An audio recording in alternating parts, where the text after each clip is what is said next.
Hello, my name is Cassidy Becking, and this is my visual analysis project on week 13, the Civil Rights Movement.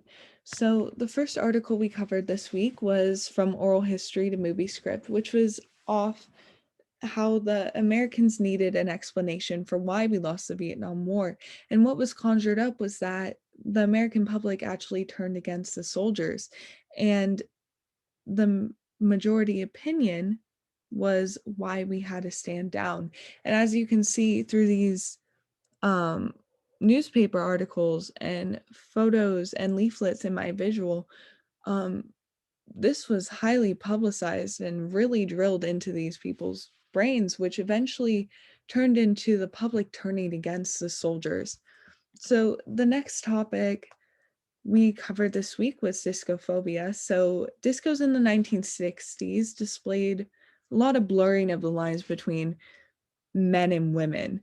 And it was a big threat to mainstream culture. And in mainstream society, they assume that your biology determines your gendered behavior. So with men dressing so outlandish and really grooming themselves and dancing feminine, it was a huge threat, and a great example of this is Saturday Night Fever with John Travolta, where his character is seen a lot of the movie grooming himself and taking a lot of care in his appearance.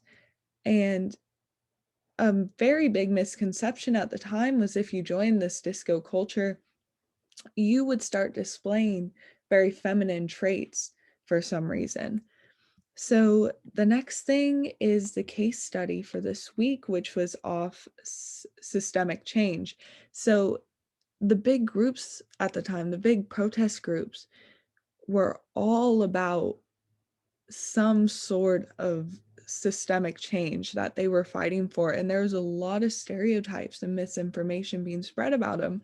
For example, SDS, their stereotypes were that they were naive and their heads were in the clouds and that they were privileged, sorry, which they were, but their values were respect for each other and the power of individuality based in love, reason, and reflectiveness instead of privilege, possession, and luck.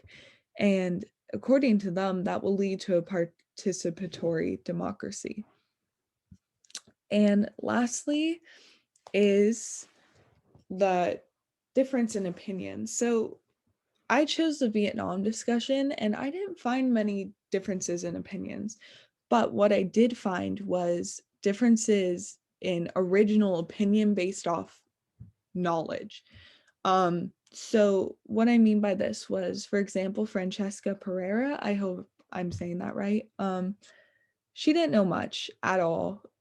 She knew that it was seen as a pointless war and that it was the motivation for the hippie movement. Um, and she's seen a few movies, and that's about it. Whereas Michael Stone, he got his opinions from people that experienced the effects of the war in person. So his original opinion on this was that we didn't lose the war because of a anti-war sentiment and that the government had handled the situation poorly from start to finish. So based off original knowledge, they walked into reading this article at very different standpoints. And in this visual right here, you can see just like the hippie movement, a very publicized part. And then there's the veteran himself talking about how hard it was, to go into battle and how much he liked the memorial. So that was just interesting to me, how the difference in original knowledge when they were walking into the article. I hope you liked my analysis. Thanks for watching.